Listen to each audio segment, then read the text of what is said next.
Really not a bad way to start off the week. Well, I'll Beautiful tell you day. what, we have lucked out on these Mondays here these Yeah. last couple of weeks. We've had temperatures in the 60s each of the last 2 Mondays, and to do that in November, that is no small feat. And the fact of the matter is we're not done with the unseasonably warm temperatures just yet. If anything, things are going to turn warmer as we move forward in time, if you can believe that.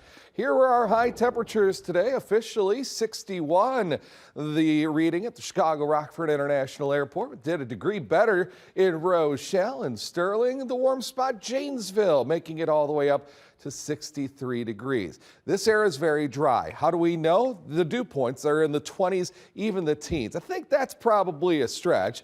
That's likely an inaccurate reading in Janesville, but the overall notion here is that this is dry air, and dry air heats up very efficiently. It also cools off very efficiently. So while we were in the lower 60s earlier, the temperature drop-off has been a rather accelerated one, and I fully expect that to remain the case, especially as the winds diminish overnight as high pressure settles in overhead. We're already seeing the winds diminishing throughout the region. We've got a 3-mile-per-hour breeze in Freeport and Lake Geneva. Absolutely no breeze right now in towards Sterling Rock Falls. Absolutely no cloudiness either. That's going to be something that remains the case for quite some time. Now, these clouds we alluded to earlier on in the broadcast, they're going to ride the jet stream, which is positioned well to the north, and they're going to stay away from us here by all accounts. Tonight we're down to 31 degrees, and that is a very seasonable temperature. So while we're unseasonable during the day, we go back closer to normal at night. No big deal at all. Now watch what happens tomorrow. High pressure moves off to the east. We get in this return flow, which means a southerly wind gets set into motion, and it'll blow with a fair amount of gusto, maybe 15, 20 miles per hour. The end result is it's going to warm us up very, very nicely.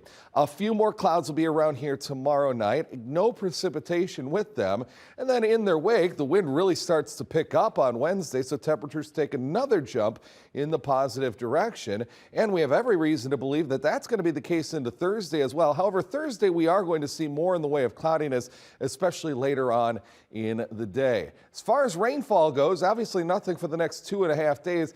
Thursday night into early Friday, there's a small chance at seeing some showers overnight, but that's it for at least the foreseeable future. So we've got another dome of warmth that's overhead, and the jet stream, which divides the cool air and the warm air, is positioned to our north. Now, it does start to sag a little bit southward on Wednesday, but we still remain in the warm side of things. But by Thursday night into Friday, we get a little chunk of some cooler air. We're just kind of on the eastern or the southern periphery of this little cool air chunk. So we're not talking about anything cold. It'll just bring to an end this unseasonably mild stretch.